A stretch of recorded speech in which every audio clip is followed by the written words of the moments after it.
Olá, tá começando o 112º episódio do Área de Trabalho da Gigahertz, patrocinado nessa semana pela Vero, assinatura de cafés especiais que tá com oferta nova, e pela ExpressVPN. Quem tá falando aqui é o Marcos Mendes, e assim como toda semana, a Bia Kunz e Garota Sem Fio também tá por aqui. Tudo bom, Bia? Tudo bem, Marcos? Olá, pessoal. Ai, primeiro dia de férias, curtindo um friozinho. 2 semaninhas só, né? Porque teve greve, então a gente não vai ter as férias de verdade, não. Mas eu tô ansiosa pra começar a mexer de verdade no PC aqui. Primeira coisa urgentíssima vai ser o Whisper. Quero finalmente fazer ele rodar local aqui, que é a minha primeira tentativa no outro computador não deu certo, né? Eu fiz alguma burrice. Mas agora, vamos lá, tô com mais tempo, mais tranquilidade, e eu já estou convocando vocês, ouvintes, querem testar alguma coisa, querem que a gente fale de algum aplicativo, alguma solução nova, dispositivos de produtividade, vocês querem compartilhar com a gente o seu setup de trabalho, as suas novidades. O meu Twitter é @garotasemfio e o meu Telegram @biacunz. Eu prefiro que vocês mandem no Telegram, porque o Telegram eu leio tudo, meu Telegram é organizadíssimo. Agora o Twitter, como eu falei, às vezes tem posts bobocas meus que viralizam, não sei porquê. Aí vira aquela bagunça as mentions. E pra eu achar os comentários de vocês, eu tenho que ficar caçando agulha no palheiro. Então, manda no Telegram, que é garantidíssimo, @biacunze. E já quero avisar que aquele app, Marcos, que quase me fez voltar a usar iPad, lembra dele? O Liquid Text, eu instalei ele aqui no Windows. Vou dar uma mexidinha nele com calma, que eu tô curiosa. Ele tem um modo free e tem um modo pago, então tenho muita expectativa. Esse é um app que me impressionou muito e pelo menos aqui no Windows vou ter a chance de conhecer. Eu, obviamente não vou poder escrever no modo Ink, né? Nossa, mas poder caçar trechos de PDFs, assim, selecionar os highlights, selecionar gráficos para botar num lugar à parte, assim, para poder estudar, para poder memorizar só o que realmente interessa dos PDFs, é uma coisa que me atrai muito. E quem quiser testar também, quem usa o Liquid Text, pode mandar o seu feedback pra gente, conta qual que é a ferramenta mais legal desse aplicativo. Boa, manda pra gente. E falando no Whisper, deixa eu dar uma dica pra galera do Mac.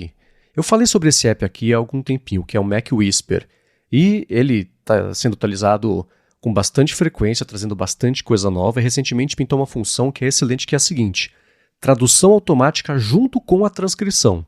Então você pede para transcrever um áudio, um vídeo, ele bota lá, né, tudo que está sendo dito, e você já pode falar, escuta, você transcreve e já usa o GPT para fazer a tradução do inglês para o português, do espanhol para o francês, sei lá. Então isso pintou na versão 9.7. Eu vou deixar o link aqui do Mac Whisper na descrição. A má notícia é que ele só funciona para Mac, mas o Whisper da OpenAI, ele tem API, você pode usar, implementar, então dá para fazer isso na mão, né? O que esse desenvolvedor faz é empacotar isso tudo num app, numa interface para ficar mais fácil e botar um monte de funcionalidade em cima, mas é uma novidade bem, acho que vai ser bem útil para determinados trabalhos, uma coisa meio específica, né? Mas ainda assim, suporte a transcrição e tradução junto uma coisa da outra, tenho certeza que pode ser bem poderoso para algumas pessoas. Sabe quem que tem isso também? Eu não testei ainda, mas eu vi que tem. O nosso idoso velho de guerra, Skype, anda meio esquecidinho, né? Tava gravando o Papotec, eu vi que tem uma ferramenta de transcrição ali, a gente vai falando em tempo real, ele já vai transcrevendo ali. E eu vi que tinha uma opção ali, traduzir. Eu não fui, porque eu tava embalado ali no podcast e tal, mas eu gravei aquilo na cabeça, pensei, poxa, preciso dar uma olhada melhor nisso aqui depois. O Teams tem uma ferramenta de transcrição muito boa, tô fazendo direto isso com reuniões e aulas que às vezes eu perco, ou então não tenho tempo para assistir, eu quero ir direto no que interessa, a ferramenta de transcrição é boa demais. Agora, tradução realmente é meio diferente, é meio inovador, eu tô também com vontade de testar, que eu acho bem legal. Boa. E o ChatGPT, enfim, o Claude, que a gente vai falar já. Hoje tem Claude, tá? A gente falou que ia falar semana passada, acabou o episódio e falou, esquecemos. Nem deu tempo, né? Mas essas ferramentas são muito boas para fazer tradução e você pode ir guiando o o estilo de fala que você quer para a tradução, né? Por exemplo, se você quer... É uma coisa que eu faço lá pro Hipsters Fora de Controle da Alura. Quando a gente vai fazer a dublagem, etc., uma coisa é a transcrição estar escrita gramaticalmente correta, para que as pessoas... Outra coisa, como a gente fala, a transcrição está escrita... Então, você pode falar, escuta, ao invés de falar de escrever falar, põe falar. Então, e ele vai aplicando isso para todos os verbos de todo o texto. É um jeito muito mais eficiente de fazer isso, para fazer a dublagem depois. De novo, super específico, mas o ponto aqui é, junto da tradução literal, você pode também dar pequenas instruções. Se vai ser uma coisa um pouco mais informal, não usa nós, usa a gente. E aí a gente vai fazer isso e tal. Então, são pequenas dicas aí para acelerar traduções em escala maior, que os LLMs são excelentes para fazer. Uhum. Nossa, muito legal. E um dos meus passatempos favoritos hoje é ficar testando essas LLMs, né? Eu tô toda hora pulando de uma para outra. Acho que o ChatGPT, ou 4o especificamente, eu acho que ainda é indiscutivelmente quem tá na frente, né? Mas olha, entre o pessoal da retaguarda aí, a briga tá boa, hein? Só falta eu testar mais o Gemini, né? Que tem algumas pessoas falando que para algumas coisas ele é legal, então eu quero voltar a testar ele. Mas eu gostei muito do Claude, viu? Eu usei bastante ele nas últimas 2 semanas para criar simulados para eu estudar.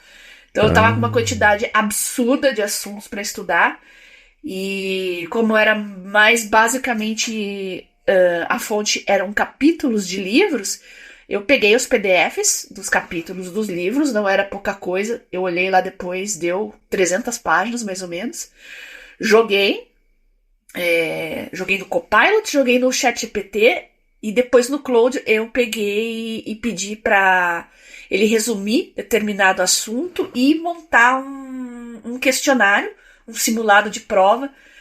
Pedi para ele fazer 100 questões de verdadeiro ou falso.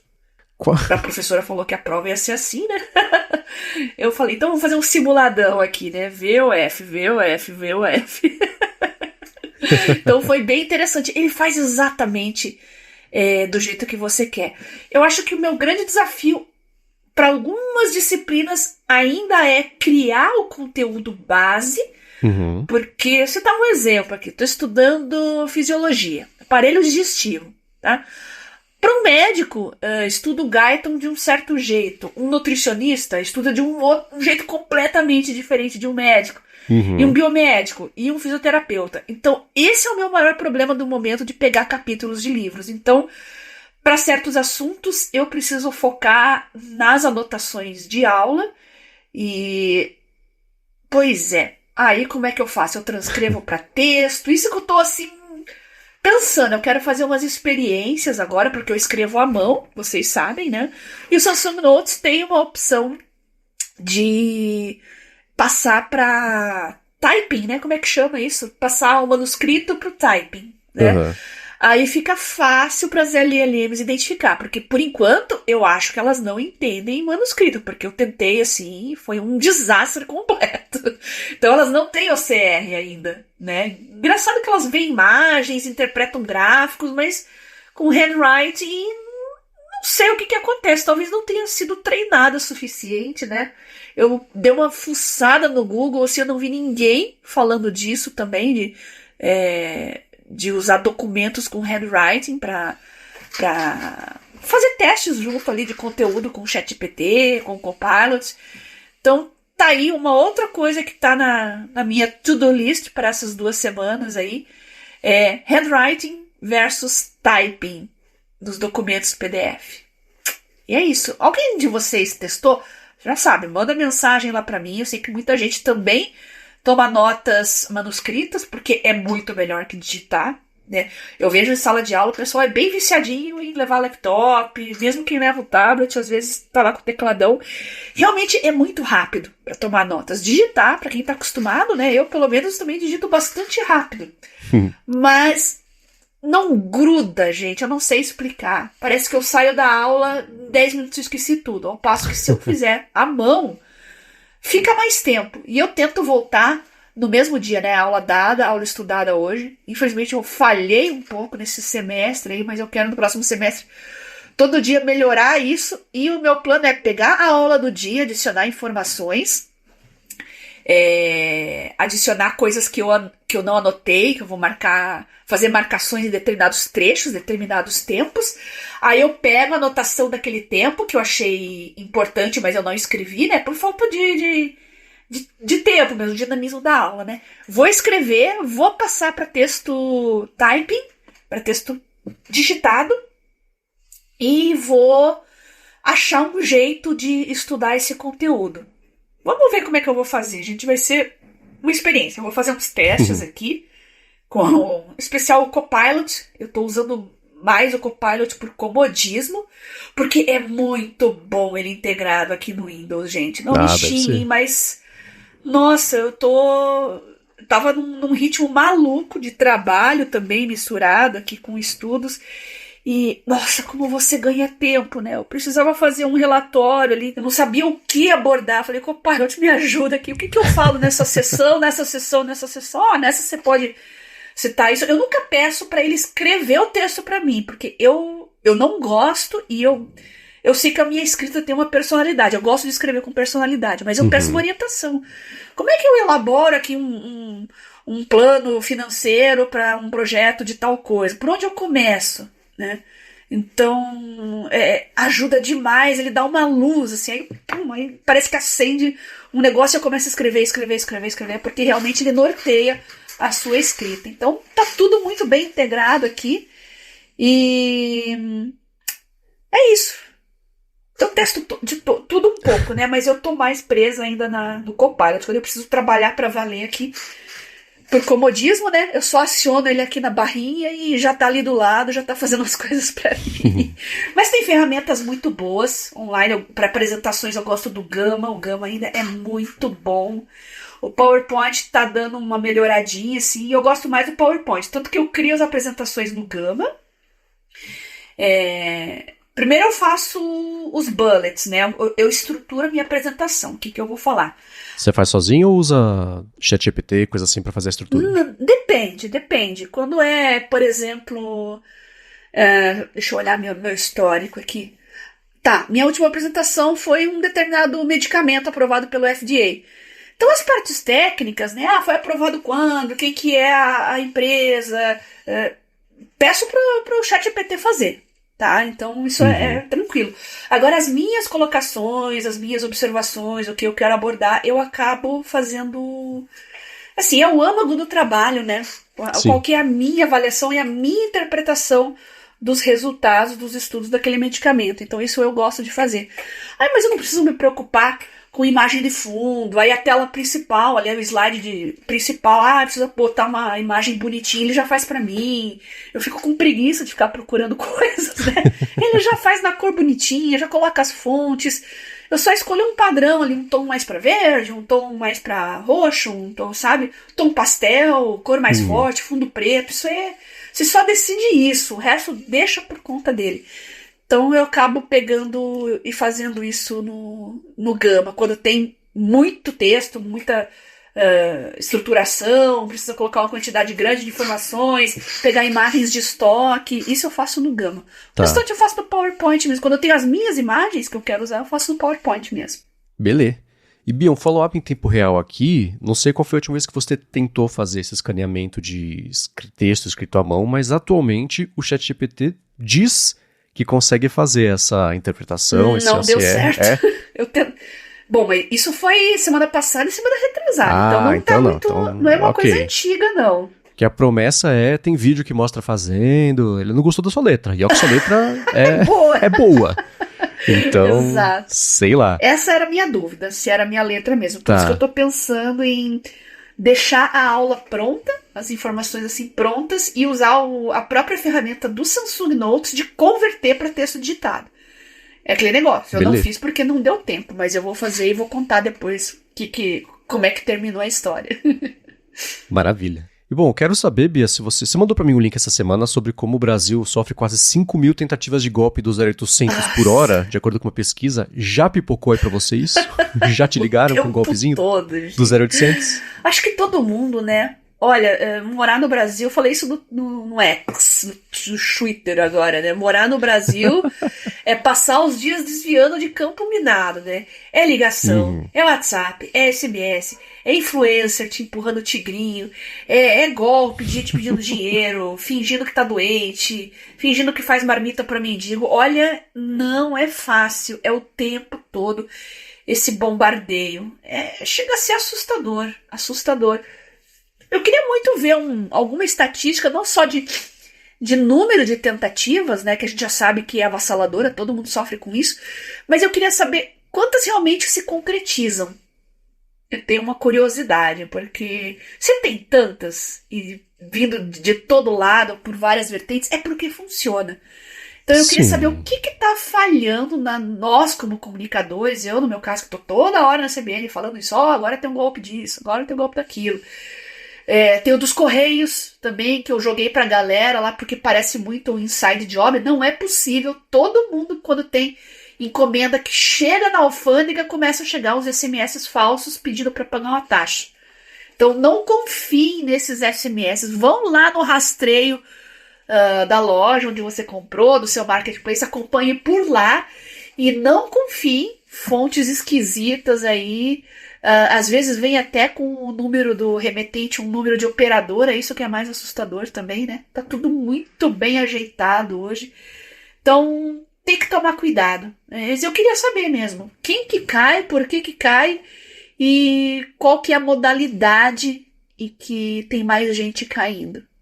Eu fiz um cálculo de guardanapo aqui, se são 5.000 por hora... Num dia de trabalho, que seriam aí 8 horas, seriam 40 mil golpes. Se 1% disso aí acabar dando certo, já são 400 golpes. Se uma média de 400 golpes for de R$200, são 80 mil reais num dia. Então, por amostragem, as pessoas acabam caindo. A lógica dinâmica do spam, né? Manda para um monte de gente, se 2, 3 clicarem, às vezes o que você consegue aplicar em cima dessas 3 pessoas já compensa o esforço todo. Então, certamente cai. Geralmente é gente ou menos instruída, gente mais velha, que não está muito ligada no que está acontecendo agora, esse tipo de coisa. É uma pena, absurdo, mas isso acontece. Então, vale todo mundo sempre falar para a família, se o banco ligar, desligue, liga para o banco. Se for, a taxa, não sei o que lá, se não lembra de ter comprado, não esquece. E não fica... vou minimizar os pontos de contato disso. Eu, por exemplo, já fez certamente mais de um ano que, por conta da minha dinâmica de dia a dia, eu consigo fazer isso. Tem um ajuste do iPhone que fala assim, se ligar um telefone que não está na minha agenda de contatos, nem toca. Vai direto para caixa postal, enfim, nem aparece aqui. Então eu vejo depois, hoje, só hoje... Já foram 3 ligações que está sinalizado como golpe aqui, que eu uso, acho que chama Who's Call o aplicativo, deixa na descrição aqui. Só hoje, não deu nem 10 da manhã ainda, já foram 3. Imagina, né, como é que deve ser o inferno isso. Então, é um problema, mas vale todo mundo instruir. Bloqueia tudo, porque as ligações legítimas de banco e tal é spam mesmo. Ou é o banco querendo ganhar dinheiro em cima de você, ou é o bandido querendo ganhar dinheiro em cima de você. Resumo querem ganhar dinheiro em cima de você. Não deixe. Exatamente. E eu quero saber de vocês. Vocês usam alguma ferramenta? O meu aqui, o Samsung tem uma ferramenta nativa, que é bem legal, inclusive. Eu não lembro se eu usava o Truecaller ou o Call, mas eu lembro que começou a chover propaganda, o próprio aplicativo de identificação e bloqueio cheio de propaganda, ficou difícil de usar. Aí eu comecei a testar o nativo aqui da própria Samsung, que eles compraram uma empresa que eu não me lembro o nome e integraram ao sistema operacional e funciona razoavelmente bem. Para mim, tá bloqueando bem os spams, os golpezinhos, não, né? Por SMS, tá lá, tá chegando lá, vem link falso de Mercado Livre, link falso de Correios. Sim. Isso não tem jeito, né? E é difícil a gente saber, né? Baseado nessa proporção de quantas tentativas tem, quantas pessoas caem, só fazendo uma estimativa, porque pegar boletim de ocorrência, a gente vai pegar uma fração de pessoas que sofreram golpe. Muitos que caem têm vergonha e nunca denunciam, o que ajuda bastante os golpistas também. Uhum. né? Idoso fica, nossa, como é que eu caí nisso? Agora tem esses de tigrinho, esses de aposta também, né? Coisas assim, obviamente gritando que são golpe. Então, quando ele fica sabendo disso, ele fica com muita vergonha e não denuncia. Então tem esse problema também, né? Olha só como nós estamos numa situação difícil com relação a isso. Não basta o spam, né? Tem os golpistas. Ficou inviável usar a telefonia por voz no Brasil nos dias de hoje. Ficou impossível. Então todo mundo instruindo os amiguinhos, a família, para tentar pelo menos minimizar, já que não dá para reduzir a quantidade de ligações, a de golpes a gente tenta reduzir. E bom, quem tiver outros métodos, dicas, etc., gigahertz.fm/feedback. Agora eu quero começar aqui com exatamente feedbacks e follow-ups que vocês mandaram pra gente, com um do Ítalo, que mandou a foto do setup dele com direito à luz de monitor, Bia, que você indicou. E ele falou que chegou enquanto ele escutava aqui o podcast, agradeceu você a indicação e disse: eu sempre achei que isso era besteira, mas realmente deixa o ambiente mais confortável para quem não gosta de iluminar toda a sala ou todo o escritório, e sim só a mesa ou o teclado para trabalhar no escurinho. Ele falou: não reparem a bagunça da mesa, mandou uma foto aqui, e a foto eu digo: que bagunça, tá tudo ali no cantinho, etc. Um setup bem interessante, né? Ele tem ali o desk mat de couro, tem o teclado e o mouse Bluetooth, é um monitor super wide com essa luz agora conectado ali no computador. Dá pra ver que é uma standing desk, né? Aquela mesa que você tem um ajuste para você colocar em posições mais para cima, mais para baixo, trabalhar de pé se você quiser. Tem ali o Stream Deck na esquerda. Tem 2 cubos mágicos igualzinho aqui o que eu tenho. Tem um de 3x3, 2x2. Ele tem aqui também. Bem interessante o setup dele, gostei. Muito bom mesmo, Ítalo. Seu setup é nota 10. E realmente, gente, olha, eu só me arrependo de não ter comprado antes essa luz aqui, porque eu não gosto da luz de teto direta no escritório por algum motivo, não sei, eu gosto da luz mais aconchegante, mais no ambiente que eu estou trabalhando. Muitas vezes a gente tá só no digital, né? Eu tô no tablet, estou ali no monitor, o teclado é iluminado também, então você consegue deixar o ambiente mais escurinho. Mas quando você precisa de um livro, ou então escrever no papel, ou enxergar melhor as coisas ali na sua mesa, e não quer aquela luz forte, ou aquela luz quente de uma lanterna, de uma lâmpada convencional, essa luz de monitor é fantástica. E ela tem um alcance grande, ela pode iluminar uma área de superfície maior ou menor, você mexe na angulação, mexe na intensidade da luz, na temperatura da luz, então você tem mais quente, mais fria. Olha, uma das melhores compras do ano. Excelente, para quem quiser comprar, vai ter link na descrição aqui. A gente deixou uma vez, vou deixar de novo aqui. E se ajudar vocês, também mandem feedback aqui pra gente. Não é link patrocinado, gente. Não é link patrocinado. É link entusiasmado mesmo. Exato. Agora, Bia, a gente fez na semana passada o episódio especial sobre o livro Trabalho Focado do Cal Newport, né? Pra gente tentar investigar pra gente e pra todo mundo que escuta aqui jeitos de fazer trabalhos mais profundos, mais focados e tentar aumentar a produtividade. É claro que o pessoal mandou feedbacks sobre isso, mas antes de trazer os feedbacks, eu vou agradecer a Vero, assinatura de cafés especiais, que está com uma oferta nova para quem entrar em Vero com 2 Os, veroo.café/adtrabalho e fizer a assinatura do plano anual para receber uma vez por mês um café gostoso na porta de casa. A Vero procura por pequenos produtores de cafés especiais por todo o Brasil e manda esses cafés mensalmente com um mimo, chocolate, pão de mel, paçoquinha, que vai bem, ali harmoniza bem com o café do mês. Na Vero você escolhe o tipo e a quantidade de café que você quer receber, então você pode escolher ou o grão torrado, ou já em pó, ou em cápsula também para usar na sua maquininha de expresso. E eles torram os cafés todo dia antes de mandar, ou de moer para te mandar. Então o café que você recebe em casa foi no máximo torrado há alguns dias. E isso faz uma diferença enorme, porque além do grão ser de ótima qualidade, tá tudo sempre super fresquinho. Os cafés vêm também com um encarte que explica quem que é o produtor, a região, variedade, os melhores métodos para extrair aquele café específico daquele mês. Então a proporção de água para café, o tempo ali você fazendo a extração, etc.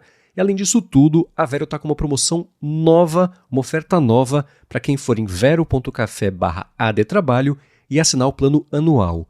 Agora, então, além de você aproveitar um desconto que eles dão, que deixa a assinatura anual mais em conta ainda do que a assinatura mensal, você recebe um par de xícaras, recebe uma prensa francesa, que é um jeito que eu adoro para fazer café, um moedor manual e um guia de preparo. Já se você assinar o plano mensal, você ganha R$20 de desconto no primeiro mês da sua assinatura. Aliás, o plano anual é um presente excelente também, né? Passou o Dia dos Pais, mas você pode dar de presente atrasado, por exemplo.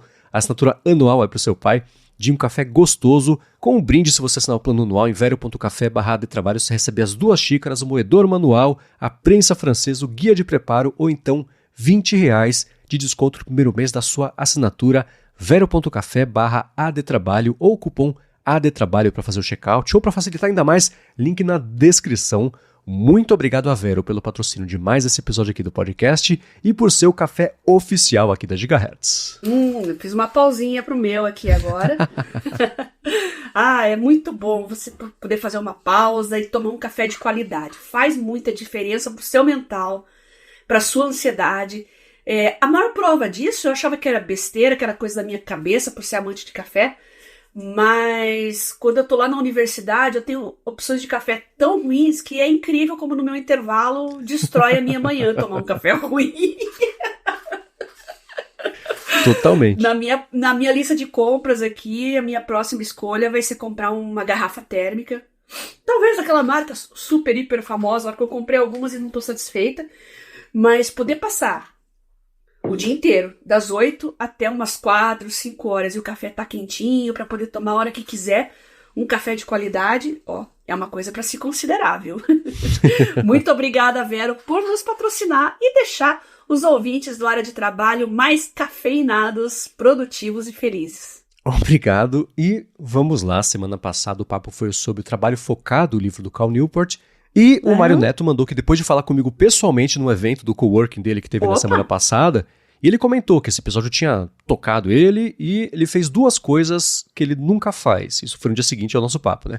Ouvi de novo um podcast, ouvi de novo esse episódio que foi da semana passada e ouvi em 1x, sentado no sofá, olhando pro meu iMac, ele diz, e correria do coworking, o ansiômetro variou muito, interrupções, campainha, WhatsApp não pararam, mas eu parei. Não foi fácil, mas valeu a pena. Infelizmente não dá pra fazer isso com todos, mas vou sempre escolher algum e fazer isso porque foi uma terapia. Muito bacana, obrigado ao Mário pelo feedback. Já deu o primeiro passo, Mário, isso é que importa, né?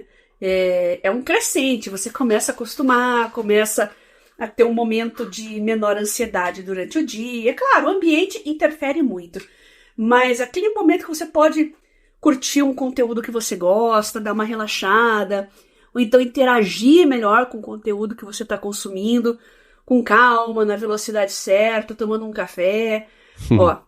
É realmente muito bom. Eu espero que mais pessoas se toquem, pelo menos façam a experiência.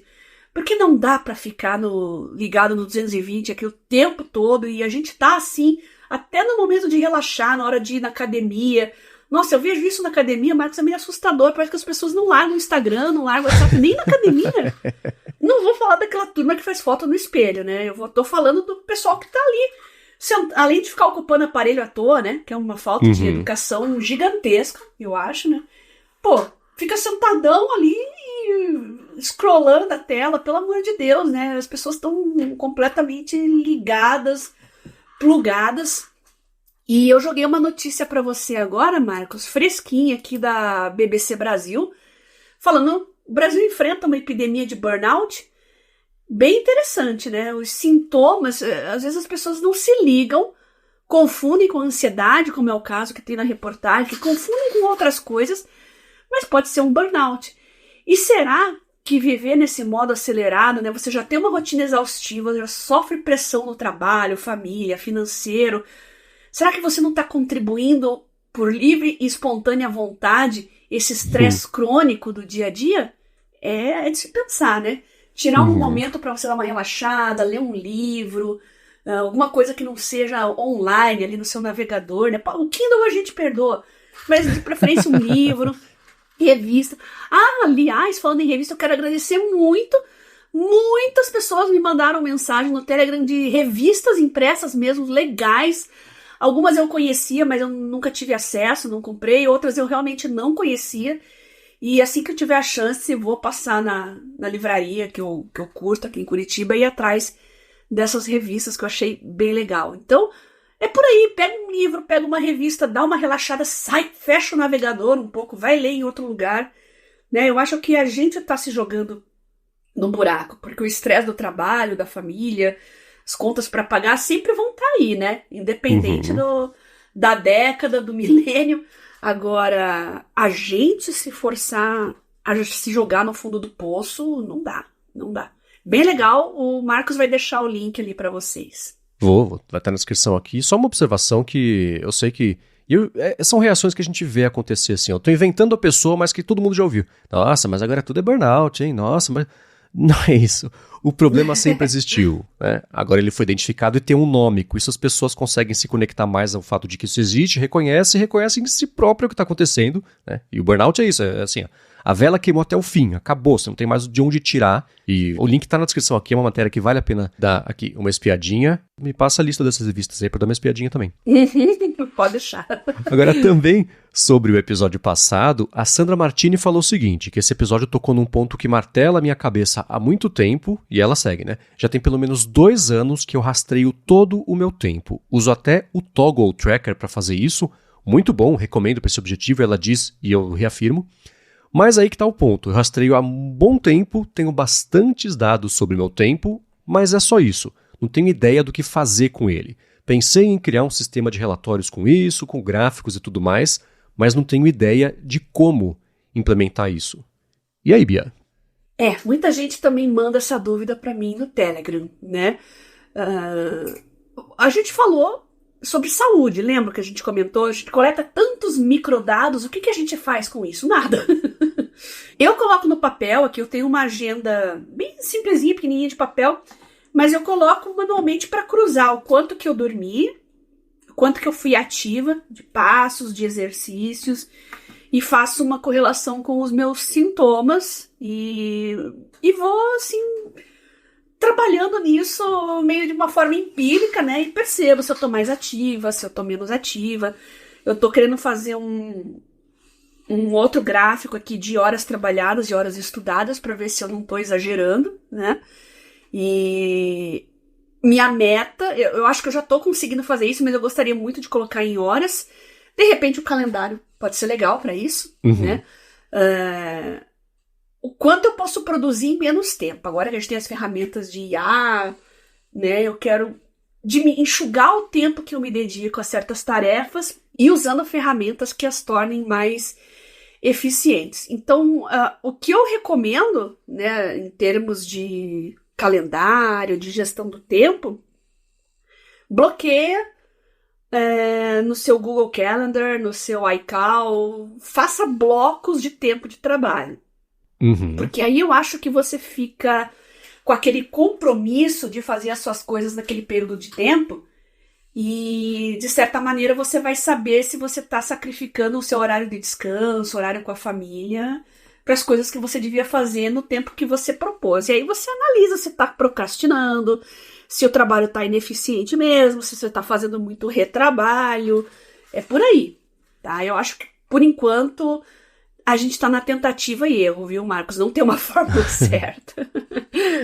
Eu vejo, por exemplo, eu uso, na verdade, um aplicativo chamado Timery, eu vou deixar aqui na descrição, só que ele funciona conectado ao Toggle. Ele é só um rostinho bonito pro Toggle, que também vou deixar o link aqui na descrição, e como eu comentei na semana passada, eu rastreio e registro absolutamente tudo o que eu faço, e o principal benefício que eu percebi quando eu comecei a fazer isso, basicamente desde o começo da Gigahertz, foi entender exatamente para onde vai meu tempo a cada dia com diferentes tarefas e se o tempo que eu acho que eu vou gastar fazendo alguma coisa corresponde ao tempo que eu de fato gastei. Hoje eu já consigo, eu sei exatamente quanto tempo vai levar para fazer cada uma dessas etapas, mas ainda assim eu registro. Eu não tenho, por exemplo, um método que é o que ela está pedindo de assim, né? O que eu faço para analisar esses gráficos e tirar insights desses gráficos, etc. Eu imagino que tentar usar isso junto com o LLM, exportar isso para um Excel, subir o Excel para o ChatGPT e falar, escuta, me ajuda a ter insights aqui de como eu posso melhorar o meu tempo, o meu dia a dia. Eu acho que vai depender muito de como é que ela registra esse tempo também, né? Como eu falei, pro podcast, eu tenho aqui um timer de pauta, um de gravação, um de edição, um de revisão, um de publicação. São 5, né? Timers para cada podcast, né? E aí eu sei que, por exemplo, a fonte leva X tempo para fazer a pauta, leva X tempo para editar, a área de trabalho, a pauta é diferente, a edição também, o esquema é diferente. Me ajudou a saber, porque assim, nossa, quarta-feira que vem você consegue meia horinha para falar disso? Eu já sei mais ou menos se eu consigo ou não, porque quartas-feiras geralmente são do jeito tal. Isso é muito importante, você fazer o diagnóstico de para onde vai o seu tempo. Foi o maior benefício que eu tirei. Eu nunca explorei esses dados desse outro jeito, né? O que eu faço com esses dados? Porque isso vai muito do dia a dia de cada pessoa. Quem trabalha, vou falar assim, faz o mesmo trabalho, né? Trabalha, sei lá, não quero nem dar um exemplo aqui para não confundir, mas um trabalho que é um pouco mais específico e repetitivo todos os dias é um jeito diferente de você mensurar desse trabalho fracionado e quebrado que eu tenho aqui no meu dia a dia. Então a dica que eu vou dar para a Sandra é, por exemplo, o Toggl, ele tem APIs, ele se conecta, você usa arquivos JSON para se conectar e você fazer, puxar informação, etc. Mas isso é uma coisa mais avançada, talvez não seja para todo mundo. Então, o que eu sei que dá para fazer é você exportar esses arquivos e subir em ou o ChatGPT ou o Claude, que a gente vai falar já já. Fala assim, me ajude a ter insights a respeito de como eu posso melhorar o meu tempo. Aí você dá o contexto. O meu dia a dia consiste nisso, nisso e nisso. Vai ajudando a guiar, porque aí pode te trazer algum insight, mas não me parece ser nada que você, sentando e analisando os dados, não consiga fazer por conta própria.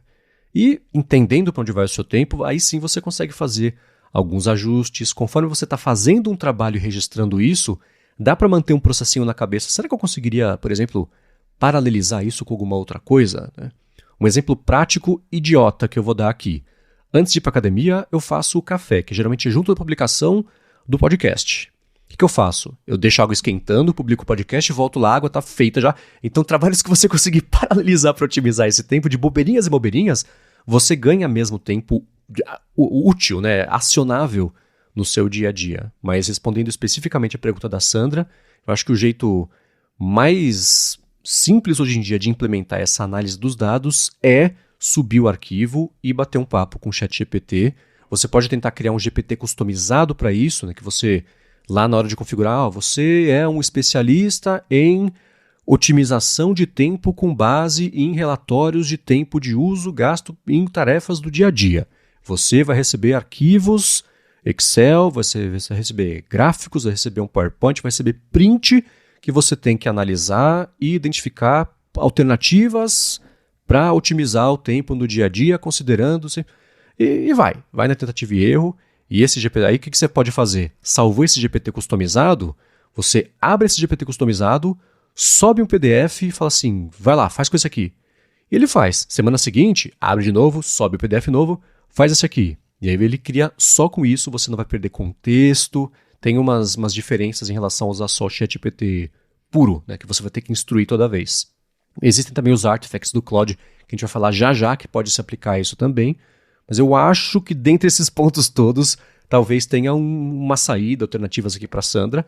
Fico curioso para saber se fez sentido, então pode mandar um novo feedback para a gente falando sobre isso. E claro, a conclusão que você chegar aqui foi diferente aqui do que a gente falou, também comenta com a gente, que pode ajudar mais gente ainda nessa tarefa difícil, né? Que é entender, domar e otimizar o tempo no dia a dia. Nossa, excelente dica, Marcos. O único app que eu usei nesse sentido nos últimos anos aí foi o Boosted, aqui para Android, inclusive a versão paga. E quando eu decidi estudar para vestibular, eu usava ele para saber o tempo que eu me dedicava a cada disciplina. Minha meta era deixar metade do tempo para matemática e o resto do tempo entre as outras disciplinas, né? E funcionou super bem, porque eu conseguia monitorar o tempo e a cada semana eu olhava o quanto me dediquei a cada matéria e eu ia regulando isso. Que essa eu estudei mais, essa eu estudei menos.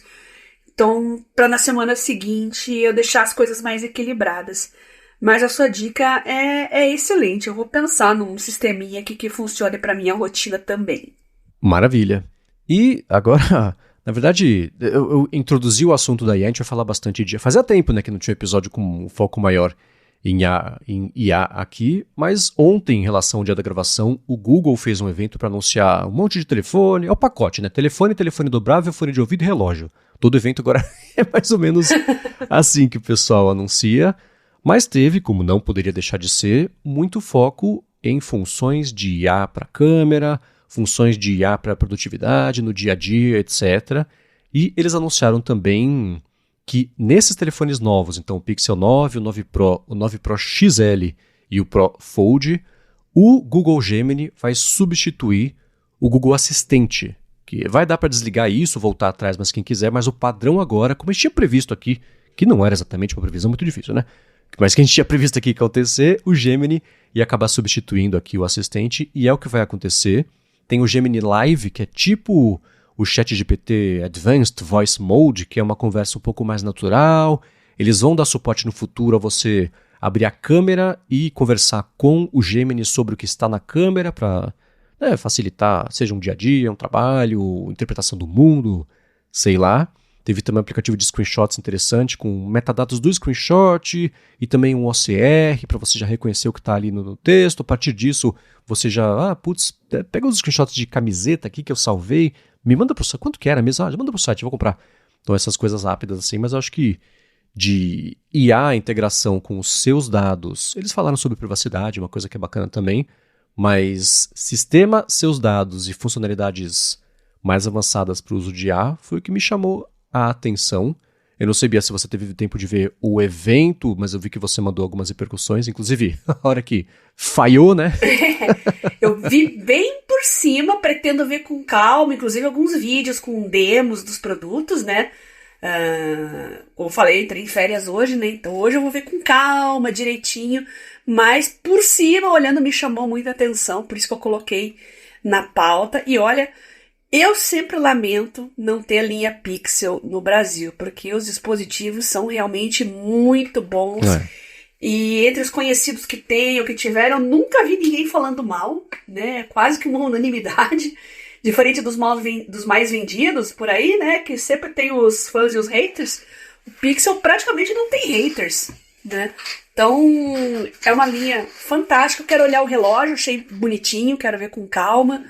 Fones e entre outras coisas aí.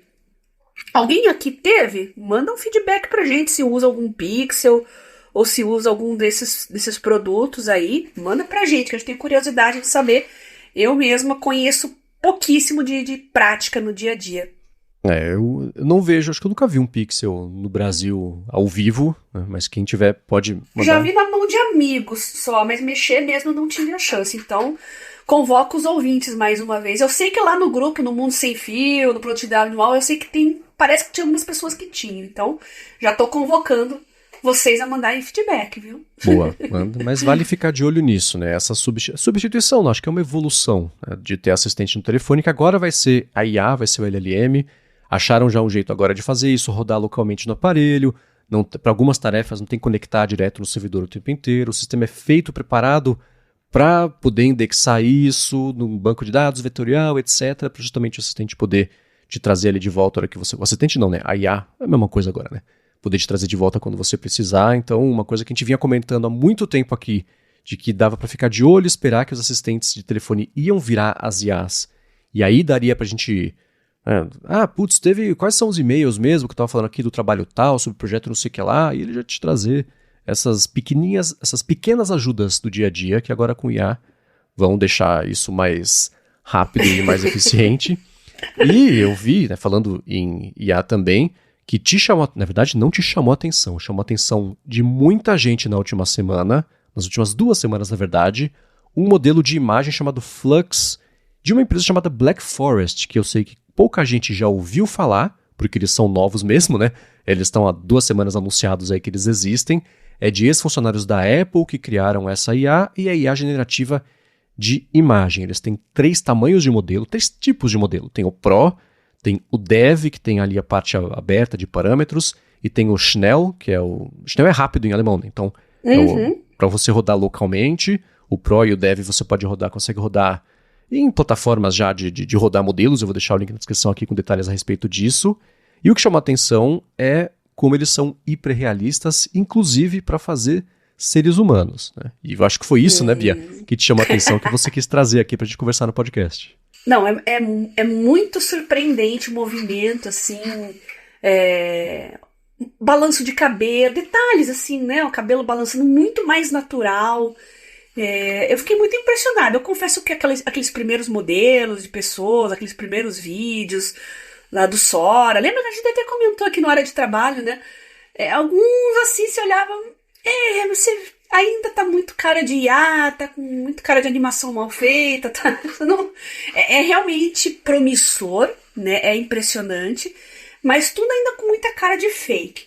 E agora é assustador como em menos de um ano esses modelos estão ganhando um realismo cada vez mais próximo de um vídeo real, né? E esses dá pra enganar, viu, Marcos? Esses dá pra mandar pra tia lá que ela vai cair. Aquelas primeiras influencers feitas em IA, lembra que caiu muito isso em portal de notícia, o pessoal falando, tem milhões de seguidores, mas ela é uma IA, ela não existe. Você olhava assim, aquela pele plastificada, aquele cabelo plastificado, você falava, pô, as pessoas acreditam que isso aqui é uma pessoa de verdade? Não é possível. Mas agora o negócio vai ficar brabo mesmo. Sim, eles disponibilizaram para usar foto, vai ter vídeos, investir mais também em geração de vídeo, e eles já chegaram chamando atenção não só pelo que eles estão oferecendo, mas pela integração que pintou, foi anunciada hoje, de ontem para hoje, a integração com o Twitter, para quem assina lá o X Premium, whatever lá, para usar o Grok, você consegue girar as imagens por meio disso, né? E tá todo mundo doido porque o negócio gera imagens muito realistas. Eu só consegui achar uma coisa que diz que o negócio é feito por eles, porque as coisas óbvias, tipo quantidade de dedos, não vi nenhuma mão com dedos estranhos e que começa um dedo na palma da mão, vai parar nas costas, daqui a pouco é um nariz, não tá rolando isso por lá, mas todos os rostos que eles geram, tem ali aquela parte da maçã dos rostos um pouco mais gordinha e vermelhinha, assim. Você tem 3 pessoas, as 3 têm a maçã do rosto mais plastificado. Isso, não é exatamente a bochecha, mas em cima, ali embaixo, entre a bochecha e o olho, né? Tem um nome, esqueci o nome dessa área. Mas a maçã do rosto é a única coisa que eu consigo olhar pra tentar procurar, porque assim, geração de texto não é perfeito, mas é muito bom. Uma foto que passou no feed ali, você nem vai perceber. E toda a parte de olhos, a íris do olho, o lobo da orelha, a quantidade de mãos, ângulo das coisas que geralmente são uns indícios aí de que o negócio foi feito por IA, eles parecem ter resolvido. E além de ser hiperrealista, é muito bem feito. Empolgante e preocupante, assim como tudo que a gente vê de avanços de IA. Pois né? Esse negócio de preocupante, eu percebi que o pessoal que tá tentando criar pessoas reais, eu vi muitas tentativas de fazer um Trump, fazer um Elon Musk, assim, você vê que não tá legal. Não sei se é o algoritmo que distorce de propósito, para não criar problemas legais, talvez, né? Ou se é realmente uma pequena inexperiência, imaturidade do modelo. Não sei, mas eu tenho a sensação que é de propósito. Tem alguns, por exemplo, o DALL-E, da OpenAI, gera imagens que são um pouco mais, tem cara de arte plástica e menos fotográfica e hiperrealista. Isso eu acho que é uma escolha para reduzir o mau uso, apesar de que sempre tem foto. Viram moda dos Estados Unidos, né? Foto de gente do exército com um braço mecânico. Oi, meu aniversário hoje, me dê parabéns. Isso vira até um meme por ser tão frequente, especialmente no Facebook, que tem um pessoal mais velho que acaba sendo enganado por isso. Outros modelos, o Midjourney, por exemplo, por ser aberto, etc., existem treinamentos que acabam deixando ele mais hiperrealista. Ele é um pouco mais hiperrealista do que o DALL-E por comparação, mas esse da Black Forest, ele é fotográfico. A profundidade, o quanto fica borrado o fundo do campo, esse negócio da bochecha, massa do rosto, são 2 indicações que você pode bater o olho, você vê que é um pouco artificial, mas o acabamento mesmo, o hiperrealismo de humanos é o melhor que já saiu até hoje. E, putz, daqui a 6 meses a gente vai estar falando, nossa, aquele até que era meio ruinzinho em comparação com esse novo, isso vai evoluir meio rápido. Mas para quem quiser ver ou tentar usar, né, tem aí, você consegue rodar ele lá no Hugging Face, em outros também plataformas e lugares aí de já rodar modelo é pago, tem que botar crédito para conseguir usar e etc. Ou rodar local também, tem aqui na descrição e, putz, divirtam-se com parcimônia. Mas para ter uma ideia, usa lá a hashtag Flux e joga no Twitter, joga no Instagram. Vai dar para ter uma ideia dos trabalhos que o pessoal está colocando e comparem as pessoas que ele inventa, né, com as pessoas da vida real e vocês vão perceber que realmente tem uma diferença. É isso aí. Agora, pulando para o Claude, antes de a gente falar sobre as nossas impressões, talvez um guia de uso, explicar, né, quem que é Anthropic, de onde veio esse Claude, que a gente reconhece o nome, mas apareceu só agora no Brasil, a gente fala até talvez por que isso aconteceu. Teve um follow-up, um feedback, uma mensagem mandada pelo Albert Klinsmann sobre o Claude, que é o seguinte: tive uma conversa, ele colocou entre aspas, com o Claude, porque eu precisava escrever alguns roteiros para um cliente.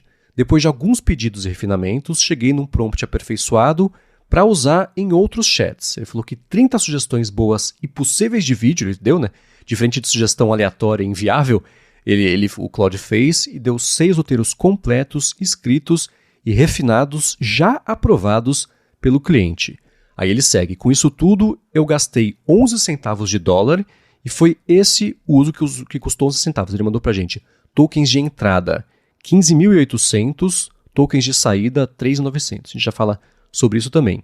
Ele falou: eu precisei alimentar o Claude com muita informação, tinha muita nuance, né, que precisava ser considerada, formato a ser respeitado e exigiu bastante refinamento. Aí ele observa: veja que o output, que é aquilo que a IA entregou, foi bem menos, foram 4.000 versus 16.000, estou arredondando aqui, do que o input. Isso porque ele já conseguiu entregar de cara um texto muito bem escrito, precisando só de uns ajustes que você percebe que esqueceu de avisar anteriormente. Esse comentário do Albert eu peguei lá do grupo de discussão do Mundo Sem Fio. E ele tá toda hora falando das experiências, dos prompts que ele cria. A gente já falou aqui, né, gente? Prompt, criar os seus próprios prompts é uma arte. Não adianta muito você copiar das outras pessoas porque você não pode... Porque as necessidades das pessoas são diferentes. Então é legal você pegar uma estrutura, pegar uma ideia geral, começar treinando, escrevendo seus prompts. Todo prompt que eu crio, eu também vou salvando no Evernote ali. E a cada aprimoramento, né, cada melhoria, eu adiciono embaixo. Eu não apago o prompt anterior, é só para saber qual que era a versão 1.0, qual que era a versão 2.0, a versão 3.0, para eu acompanhar a evolução do meu próprio prompt com o resultado que eu obtenho. E aí fica a dica do segundo livro do Elzo também, que a gente já entrevistou aqui, que ele tem um livro só sobre prompts, né, que eu vou começar a ler agora. Dei uma folhada, achei bem legal. E é isso, eu acho que vale a pena vocês compartilharem essas experiências aí na criação de prompts lá nos grupos de discussão. Quem ainda não tá lá no Produtividade Móvel, do Mundo Sem Fio, manda uma mensagem para mim no Telegram, @biacunzi, que eu mando os links, os grupos são fechados, tá? Mas tá todo mundo convidado a participar e ajudar todo mundo a ficar mais produtivo com os seus próprios prompts. Mas você ia falar aqui dos tokens, né, Marcos? Isso, o que acontece quando você tem a conversa com a LLM, tem tokens de entrada, que é o que você pede para ele, é o que você escreve. E token de saída, que é o que ele escreve, é o que ele cria. E quando você usa API, os tokens de entrada e de saída têm custos diferentes, porque o token de entrada é o que você está gerando, ele não precisa pensar, ele precisa só mastigar o que você mandou, e o token de saída tem ali o processamento, GPU, tempo de máquina, etc. Aí acaba tendo um custo maior. Então esses 11 centavos que ele mandou pra gente, e isso é cobrado geralmente a cada 1 milhão de tokens, tá?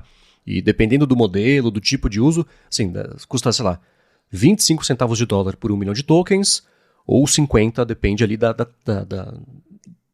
API que você vai usar. Estou resumindo aqui, mas é basicamente isso. Então ele gastou 11 centavos com esses 16 e 5 mil tokens para fazer esse tipo de conversa. Mas é uma distinção meio técnica demais, mas vale a pena, eu acho, a gente trazer isso, deixar isso em contato com todo mundo para o pessoal já ficar atento aí. Vai que daqui a pouquinho acha um jeito, se sente confortável, acha um curso e começa a mexer nessa parte de APIs e pode ajudar. Tudo. Aliás, falando em curso, um parênteses rápido aqui, tem um cara chamado Andrew Ng, é NG, o sobrenome dele. Ele é um dos pais aí de machine learning e etc. Ele criou uma startup chamada deeplearning.ai, que vai ter cursos a respeito de IA, certamente vai ter coisas pagas, mas nesse momento ele está com um curso de Python para IA para iniciantes. Então eu vou deixar o link aqui na descrição. É um curso que, eu fiz, leva, sei lá, 50 minutos todos os vídeos, são, sei lá, uns 7 ou 8 vídeos, e é bem, bem básico mesmo. Ele fala sobre o que é variável, o que é string, o que é... Então, ensina uma sintaxe super simples ali de Python, usa o código print para fazer a máquina, mas ele já começa a falar, se você conectar com a API da OpenAI, você consegue, por meio de código, dar a instrução e ele te responde. Isso é um outro jeito de você interagir. E o próprio curso tem um ChatGPT, tem um LLM que você interage para tirar dúvidas sobre o que você está assistindo. Fiz o código aqui da aula e não funcionou. Tá aqui o código, o que tem de errado? Ele fala, se você olhar aqui na linha tal, faltou um parênteses, faltou você fechar. Então ele vai ensinando. Ele, por ser um beta, tem umas coisas que eu já vi que dá para melhorar no fluxo do curso, né? Ele segue muito sozinho, você tem que ir atrás, ele te deu um exemplo, você para o vídeo, faz 2, 3, 10, 15, 20 exemplos para você poder fixar isso na cabeça, porque o curso vai indo, né? E a interface do lado direito tem o vídeo, do lado esquerdo tem o que eles chamam de notebooks, que é um jeito de você já ter um texto, mas junto também de você conseguir colocar código, ele interpretar o código e dar saída. Então eu vou deixar o link aqui na descrição, é um curso bem basicão, né, para qualquer pessoa que tenha tido, até assim, foi básico para mim, que eu não sou um programador, mas já tentei algumas vezes aprender, ele ensina só sintaxe, mas é um começo, né, o Andrew Ng é um cara que, enfim, sabe muito, manja muito, então eu tô falando isso por quê, né, porque pode ser que isso te ajude a juntar com a pecinha da parte de usar APIs e o custo, não sei o que lá, vai que aí que dá liga a luz na cabeça de alguém, da Sandra, por exemplo, que estava tentando dar uma saída para isso, então vai ter link na descrição, um curso de Python de IA para iniciantes aí do Andrew Ng. Muito bom. Eu acho que esses cursos para iniciantes são realmente os melhores para todo mundo e também para você indicar para as pessoas que ainda estão ignorantes com o IA, que ainda estão passando vergonha nas redes sociais, tirando sarro que IA não sabe fazer mão, essas bobeiras aí, né? A partir do momento que ela entende, né, um pouquinho o que é realmente uma IA, por que ela não é ferramenta de busca, essas ferramentas de programação também mais básicas, dá um panorama geral, pelo menos tira a pessoa da ignorância, né? E aí tem o curso do professor Vitor, que a gente recomendou também, né, que é aquele IA para professores, que a gente falou no episódio passado, né? Uhum. Então, ainda que vocês que estejam ouvindo aqui sejam bastante experientes e fuçadores e curiosos, tem aquela pessoa que trabalha com você, tem aquele familiar, tem aquele colega que você, né, que atrasa a tua vida, empaca a tua vida porque interfere nas suas decisões. De repente, recomendar um curso desses pode abrir a cabeça dela, né? E a gente precisa que mais e mais pessoas pelo menos entendam o que é IA, porque a gente vai entrar no campo legislativo em breve, vai começar a ter discussões, consultas públicas, e quanto mais gente entendendo o básico do básico, menos besteira nossos legisladores vão fazer, né? Exato. Bom, e seguindo exatamente nessa veia, eu quero trazer agora esse papo sobre o Claude, né, que demorou, mas chegou aqui ao Brasil, estava disponível lá fora já faz um tempão, e o Claude, C-L-A-U-D-E, é uma brincadeirinha com igual Claude, Claude, o nome francês, e com nuvem, né, essa... Claude, cada Exato. um chama de um jeito, né? Exatamente, essa brincadeira, a gente vai trazer isso, mas antes, é claro, a gente vai tirar um minuto do episódio para agradecer a ExpressVPN, que está mais uma vez patrocinando aqui o Área de Trabalho, e segue oferecendo até 4 meses de graça para quem entrar em expressvpn.com/adtrabalho e assinar o plano anual, que você vai ter um mês de graça primeiro e depois, assinando os 12, recebe 3 a mais ao final do plano. Somando isso tudo, dá 16 meses aí, até que você fazer a conta de novo. 16 pagando por 12. E VPN é aquilo, né? Se você trabalha especialmente depende de Wi-Fi públicos para trabalhar, viaja muito, usa muito Wi-Fi do hotel, do avião, do shopping, do restaurante, enfim, né? Os seus dados geralmente são o preço da conexão. A análise dos seus dados é o que paga.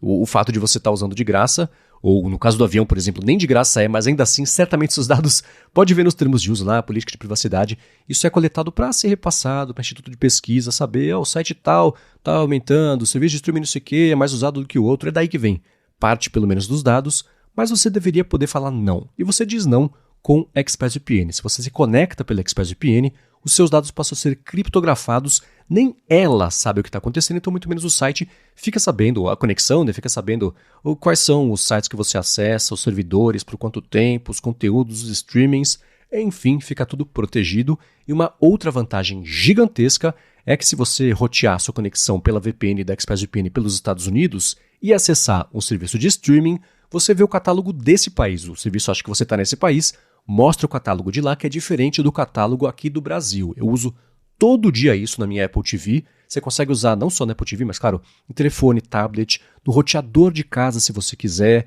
no telefone também. Falei telefone, tablet, computador, na TV também, dependendo do modelo. Tudo isso em expressvpn.com/adtrabalho para usar de graça por um mês, ver como é fácil usar, ver como você não vai ter impacto, penalidades aí na velocidade, qualidade da conexão.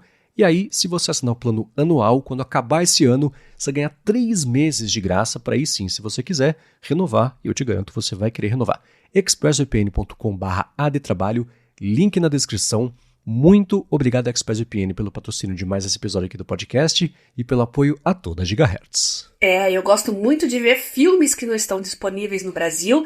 E uma coisa que eu sempre falo é a qualidade dos anúncios, que muda completamente nas redes sociais quando você coloca a VPN de um outro país.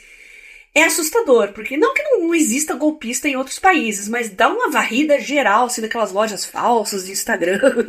É realmente uma faxina nos seus ads. E se você tem familiares que costumam clicar nessas coisas, acreditam nesses golpes, então você está protegendo a sua família também. E falando em VPN, Marcos, e falando do Cloud, a primeira vez que eu criei a conta no Cloud, eu estava em VPN, né? Logo que eles anunciaram. Consegui criar a conta, usei rapidinho, mas na segunda vez lá que eu fui acessar, eu acho que eles detectaram que tinha muito malandro fazendo esse mesmo truque. Possivelmente eles não tinham um servidor suficiente para receber gente do mundo inteiro. Então eles barraram isso e foram liberando aos poucos, e agora o Cloud está disponível no Brasil. Exatamente. E o que é legal é que a Anthropic, que é quem faz o Cloud, tem um monte de brasileiro trabalhando lá. A começar, assim, pelo Mike Krieger, que apesar desse nome é brasileiro, um dos criadores do Instagram, ele tá lá agora como diretor de produto. O pessoal de engenharia, de segurança de qualidade, de pesquisa, tem um monte de brasileiros por lá também. Ironicamente, só agora depois de lá. Mais de um ano disponível lá fora, ele foi lançado aqui no Brasil. Desconfio que tinha a ver com questões de LGPD, né, legislação, etc. Apesar de ele estar disponível na Europa, por aqui isso não tinha acontecido. Dava para usar por meio do console deles, mas era meio gambiarra, VPN, meio gambiarra também. Está disponível por aqui. Só queria dar um contexto sobre a empresa e sobre os diferenciais conceituais aqui do Cloud, antes até de pegar as impressões da Bia a respeito dele, porque é um jeito interessante de trabalhar. Eles apareceram com uma ideia de IA constitucional. Eles criaram uma constituição com base no feedback das pessoas, né, do que você espera de uma IA responsável, basicamente. Foi bem no meio de algumas das polêmicas lá da OpenAI há uns anos, e eles chegaram em uma constituição mesmo que rege como eles desenvolvem o modelo, como é que o modelo tem que se comportar. Então eles falam, por exemplo, vai ter link na descrição, mas um deles é: escolha as respostas que você vai dar que demonstrem consciência ética e moral, sem que você soe excessivamente ali, que você está subestimando a pessoa ou que você está condenando algum tipo de prática. Então, quando você gerar respostas, considere se a resposta pode ser perigosa ou não. Priorize respostas que não são perigosas quando for possível. Então, é um jeito que me parece diferente, apropriado e responsável de lidar com os potenciais maus usos da IA, né? Eles têm uma parte de pesquisa muito forte lá que foca no que eles chamam de interpretabilidade, que é você entender por que o modelo está se comportando de um jeito específico, por que ele está dando uma resposta de um jeito específico. Isso até muito pouco tempo atrás era uma caixa totalmente impenetrável ali. Agora o pessoal de pesquisa, não só da Anthropic, mas do mercado inteiro, está conseguindo olhar por baixo do capô ali e entender o que está acontecendo, né? Porque antes não dava, né? Alinhamento também é uma outra área de pesquisa grande deles, que é você fazer o modelo se comportar de um jeito útil, mas que ainda assim seja seguro, responsável, sem piorar a experiência do modelo e isso em favor da humanidade. Em último caso, exagerando muito, modelos não alinhados são os que acabariam aí com a humanidade. Você pede para extrair ferro, ele extrai ferro do sangue dos humanos, né? É um exagero, mas é um exemplo disso. E eles têm pesquisas também sobre impacto social do desenvolvimento das ferramentas, da evolução das ferramentas, sobre acesso, comportamento do modelo. Eles publicaram, não faz muito tempo, um estudo que é interessantíssimo chamado Mapeando a Mente de um Grande Modelo de Linguagem. Eu acho que a gente falou rapidinho sobre isso aqui, mas só para relembrar. O que eles fizeram foi, conseguiram abrir o capô ali do Claude e imagina que é um monte de luzinha acendendo quando você faz um pedido, né? Que são os pesos ali, as matemáticas que o modelo usa para calcular a resposta. Eles conseguiram identificar quais luzinhas acendiam que tinham relação com a Golden Gate Bridge lá de São Francisco. Então eles fizeram o seguinte, um experimento. Em todas as respostas, ligaram a luzinha da Golden Gate também. Então você fala assim, escuta, faça uma receita de torta aqui. E a receita de torta é o seguinte, você vai usar ingrediente tal, e você vai deixar a torta pronta, e quando você abrir, você vai ver que ela vai estar laranja, tipo a Golden Gate Bridge, sabe? Então, é tipo criança que está fixada num assunto, ela fixou na Golden Gate Bridge, dava respostas úteis, mas eles conseguiram provar que dá para você começar a interpretar os neurônios ali específicos do LLM, no emaranhado de neurônios, alguns específicos para algumas coisas. Isso tem impacto, por exemplo, em segurança. Você, sei lá, eu estou sendo bem reducionista, mas deixar sempre ligada a luzinha de segurança. Então isso passar pela segurança antes ali de dar a resposta. Eu vou deixar o link desse estudo na descrição também. E o modelo mesmo, o Claude é o quê? Tem 3 tamanhos. Eles têm a brincadeira de nomes que é o Haiku, o Sonnet e o Opus. Né? Haiku é aquela poesia japonesa pequenininha, Sonnet o soneto e Opus que seria, sei lá, a coleção toda de obras de um artista. Né? Uhum. O Haiku, ele é mais simples, ele é menor, não tem tamanhos oficiais, mas é tipo, sei lá, seriam o que a gente vê do Facebook lá, o Lhama, 7 bilhões, 70 bilhões e 1 trilhão, né? Então o Haiku é um modelo menorzinho, ele é menos capaz, mas para coisa tipo tradução, que a gente falou no começo do episódio, funciona super bem, né? E ele também tem um uso mais barato quando você vai usar a API. O Sonnet é intermediário, então ele é um pouco maior o modelo, custa um pouco mais caro se você for usar a API, e ele é um pouco mais capaz. E tem o Opus, que é o modelo maiorzão deles, o mais capaz, e eles fizeram uma coisa interessante que foi em março, lançaram os 3. Era a versão 3.0. Faz um mês e meio, eles lançaram só o Sonnet 3.5. E ele é mais capaz do que o Opus, a versão maior antiga. Então dá para ver que eles estão acelerando. E esse Sonnet 3.5 é justamente o modelo que você acessa se você entra lá em cloud.ai. É esse o endereço? Cloud.ai. Isso, só para garantir aqui. Se você acessar cloud.ai, aparece embaixo. Cloud 3.5 Sonnet. E é com ele que você conversa. Existe um plano pago, que além de te oferecer acesso aos outros modelos, você também tem menos limite. Isso é parecido muito com o OpenAI, né? O acesso do pago e do gratuito é basicamente o mesmo, mas o pago é mais, né? E, enfim, depois de muita expectativa, eles finalmente foram lançados aqui no Brasil. Quero saber da Bia, se você fez testes, se você fez... Com esse contexto agora que a gente sabe dele, como é que tem sido para você? Então, eu também estou usando o modelo gratuito, 3.5. Até abri ele aqui agora para ver meu histórico, né? E eu comparei, quando eu comecei a testar e usar, eu comecei a comparar um pouco com o Gemini. E eu percebi que parece que o Claude usa umas fontes melhores. Lembrando que eu uso muita informação técnico-científica, informação médica, etc. Então eu notei essa diferença. E agora eu tô vendo aqui que ele já tem opção de gerar snippets, né? Se você trabalha com código, também interpretar documentos. Isso que eu pretendo testar agora. Mas o que eu gostei mesmo do Claude é a qualidade das fontes que ele usa. Embora ele não elabore tão bem quanto o ChatGPT, principalmente, né? Ele não é superficial. Lembrando que isso também dá para você regular. Se você quer uma informação técnica, alguma coisa que você está estudando, e você não fica satisfeito com as respostas, talvez você precise dar uma ajeitadinha no prompt. E uma artimanha que eu uso é: me explique como se eu fosse um aluno do ensino médio, me explique como se eu fosse um aluno do ensino superior. Aí ele ajusta o grau de profundidade das informações. E eu tô gostando bastante, mas sinto falta de análises mais profundas, de documentos. Mas eu sei, é uma etapa. Eu só tô no modelo gratuito mesmo. E eu pretendo assinar, nunca assinei ainda nenhuma dessas LLMs, né? Eu tô testando sempre no modo gratuito, mas eu tô com planos aqui de assinar alguma por um tempo. O Marcos fez um teste bom do ChatGPT, que a gente já resenhou aqui, e eu tô pensando em fazer o do Copilot e comparar aqui. Fazer um duelo, né, Marcos? os dois pagos aqui. Rinha de LLM. Isso, rinha de LLM. Mas isso tá sendo tão importante e tão presente no dia a dia que eu tenho até um atalho já Um dia eu postei um print da minha tela inicial, chamou atenção a pastinha escrita LLM ali.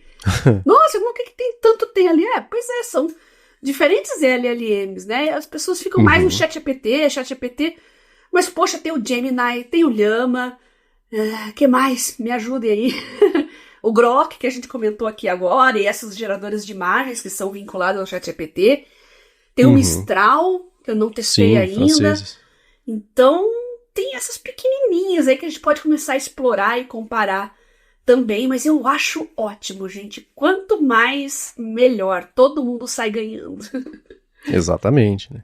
E existe é um produto de interface deles chamado Artifacts, que é o seguinte... Isso, que eu acabei de ativar aqui, que eu ainda não experimentei. Você já fuçou? Quer falar o que é? Ou não deu tempo ainda? Não, liguei agora, nesse segundo. Você vai ter que me explicar, que eu tô só clicando e olhando aqui. Tá, ele é bem basicamente um mini compilador para quando você quiser fazer alguma coisa ligada a código, a gráfico. Então é o seguinte, você fala pro Claude, faz para mim uma página em HTML escrito Hello World centralizado com Comic Sans em verde no fundo azul. Aí eu falo, beleza, tá aqui o código. E na janela que vai aparecer do lado, tem ali, você vê ou o código ou isso já o HTML pronto, né? Como é que vai ficar a página. E se você extrapolar isso faz para mim um formulário de contato na linguagem tal para eu colocar aqui no meu site. Ele faz o formulário e você vai ajudando, implementando, etc. Fica prontinho lá, bonitinho. Um outro exemplo assim, cria para mim um SVG com a bandeira da Jamaica. Aí ele vai criar, o SVG é uma imagem vetorial que, por ser vetorial também, ela pode ser feita em código, né? É um código que é interpretado e vira a imagem. Ele faz o código e já interpreta e mostra ali a imagem. Um outro exemplo. Saiu o relatório fiscal do Google. Você sobe o PDF e fala assim, faça para mim, por favor, gráficos interativos do faturamento do Facebook, do Google. Aí você lá no Artifact, ele mostra um gráfico bonitinho, você interage, você coloca, seleciona. Assim, deixa eu selecionar por ano, faz o gráfico desmembrado por fonte de faturamento, então ele vai desmembrar o Facebook, como estiver ali no PDF, né? Agora eu volto, por exemplo, de novo ao feedback, talvez aqui o da Sandra, talvez aqui seja uma das soluções que você pode deixar mais acionáveis as interpretações aí dos seus dados. Eu tenho certeza absoluta que isso que eles chamam de artifacts vai aparecer em todos os outros LLMs, o ChatGPT vai ter um negócio desse, o Gemini vai ter um negócio desse, porque é muito poderoso você estar conversando com o LLM e na lateral, se você estiver fazendo um trabalho junto com o LLM, você já vê o resultado prático, interativo desse trabalho. Isso ajuda até a você a agilizar, ao invés de faz para mim um PDF, faz para mim um PowerPoint, você baixa o PowerPoint para você mexer, você já vê ali bonitinho na lateral. Isso é muito, muito poderoso, tenho certeza que vai rolar e... Por enquanto, eu acho que é um grande diferencial que tem aí do Claude. Eu quero trazer uma última coisa, a gente falou sobre prompts agora há pouquinho, que é o seguinte. Eles lançaram, isso foi em maio agora desse ano, um assistente de prompts. Isso está no console de desenvolvedores, então de novo tem um pezinho aí na parte de desenvolvimento. Mas é o seguinte, você fala para ele, escuta, eu preciso de ajuda aqui para fazer com que você se comporte como moderador de conteúdo. E vai ser em um site, um fórum, área de comentários.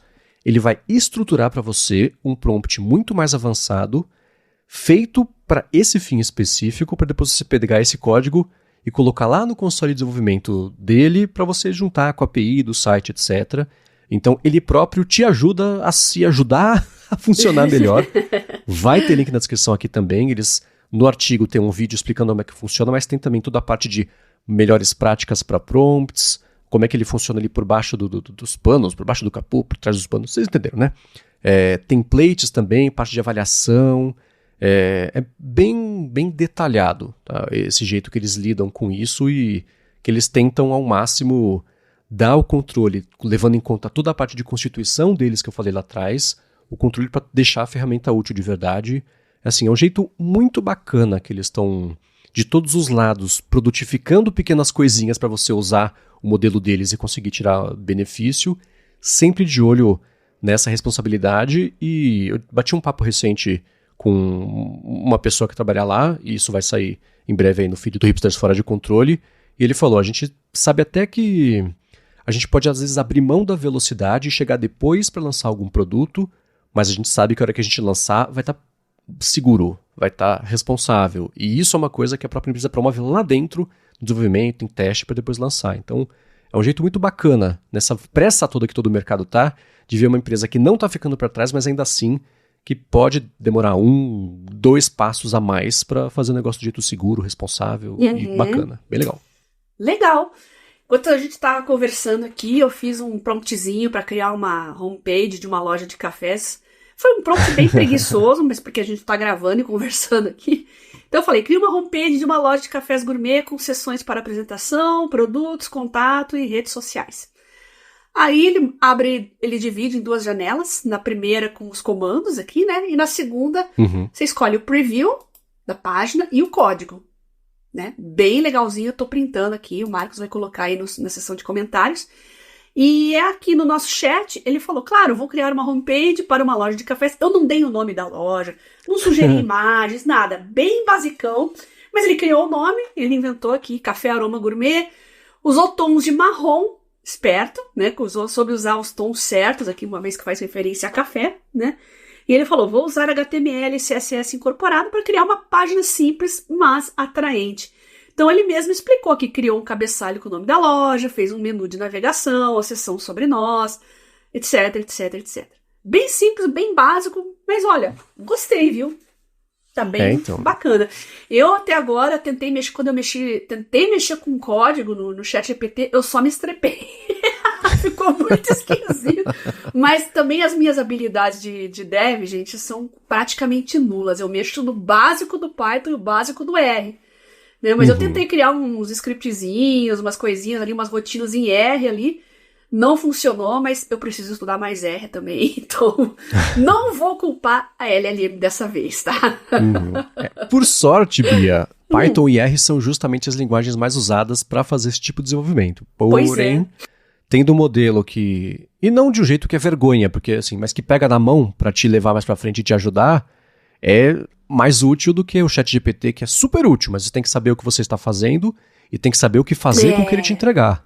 O Claude te ajuda a dar esse caminho de direcionamento, o que faz a diferença, né? Mas o Python é importante para bioinformática, para genética. E o R, tudo que se relaciona a bioestatística. Escrever paper científico sem o R é praticamente impossível, né? Você faz análise de dados.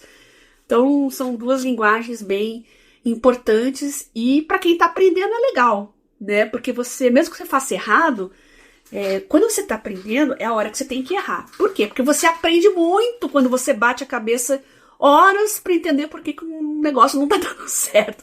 Você passa muita raiva, mas quando você entende, você aprende de verdade, né? Não é simplesmente uma aula expositiva, lá, aqui você faz aquilo, esse comando é isso, essa biblioteca tal, tal, tal. Não, programação, tem que botar a mão na massa, tem que quebrar a cabeça e tem que passar raiva. E deixa eu só fazer um complemento aqui dos artifacts, que é o seguinte, esses artifacts são compartilháveis. Você pode criar um artifact para fazer alguma coisa, você manda o link desse artifact para um colega de trabalho, por exemplo, e ele interage, é tipo o GPT customizado, né? Ele interage com isso aí já fechadinho, bonitinho, então pode acelerar, pode agilizar bastante. Eles dão exemplos de, sei lá, criar um Claude customizado com artifact para fazer onboarding de gente na empresa. Então, a pessoa conversa com o Claude vai passando pelos processos, como é que funciona, etc. Tudo interativo, bonitinho. Então, isso de ser compartilhado é bacana. Tem os projects, né, que é para a parte mesmo de de times e equipes, trabalhar aí com os documentos, com código já também de um jeito mais fechado. É um pouco mais avançado e específico, acho que não cabe pelo menos aqui hoje. Mas para quem estava em busca de uma alternativa ao ChatGPT, eu espero que a essa altura já tenha mexido agora, com 1 hora e quase meia de episódio, no Claude, porque vai ser interessante. E é claro que quem tiver ou dúvidas, ou usos diferentes, uma história bacana, ou uma história de alerta para contar pra gente sobre o uso do Claude, manda pra gente em gigahertz.fm/feedback. Boa! Muito bem, para achar os links do que a gente comentou aqui ao longo do episódio, vai ter bastante link nessa semana, gigahertz.fm/adtrabalho/112 ou dá mais piada nas notas aqui do episódio. Quero agradecer a Vero Assinatura de Cafés Especiais, cuidado com a concorrência do Café Gourmet da Bia e também com a ExpressVPN pelo patrocínio do episódio de hoje. Agradecer a vocês que deixam reviews, que deixam avaliações, que recomendam e ajudam o Área de Trabalho a chegar cada vez mais longe. E a você, Bia, por semana após semana, ajudar todo mundo aqui a ter uma vida cada vez mais produtiva. Eu que agradeço você, Marcos, pelo convite para participar desse projeto incrível, os nossos patrocinadores que viabilizam ele e os nossos ouvintes, sempre mandando dicas, sugestões, comentários, testando os nossos softwares que a gente resenha, mandando sugestão de software pra gente falar, mostrando seus setups, usando suas AIs. E olha, nos próximos episódios eu quero vocês participando comigo, tá? Comentem sobre o Liquid Text, sobre o Flux, sobre o Grok, o Claude, também testes com o Samsung Notes, aí, leitura de PDFs. Quero que vocês me ajudem, nos guiem e ajudem outros ouvintes a aprender a usar essas ferramentas maravilhosas de AI. Para entrar em contato comigo, usem preferencialmente o Telegram, @BiaCunze, mas você também pode mandar sua mensagem no Twitter, @GarotaSemFio. Boa, para falar comigo, MVC Mendes, estou mais lá no Threads e no Instagram. Eu apresento por aqui o A Fonte com o Felipe Espósito às segundas-feiras, notícias e repercussões sobre a Apple, e o Área de Transferência com o Guilherme Rambo e Gustavo Faria, nosso querido Cocatec, sobre repercussões em geral de tecnologia, às sextas-feiras. Apresento para o Hipsters Fora de Controle, que é especificamente sobre IA, e escrevo todo sábado para o Mac Magazine, no último fim de semana sobre, confirmado, o Google é monopolista. E agora, o que deve acontecer? Vai ter link na descrição. Obrigado mais uma vez pela audiência de vocês e a gente volta na quarta que vem. Beijoca sem fio a todos e até semana que vem.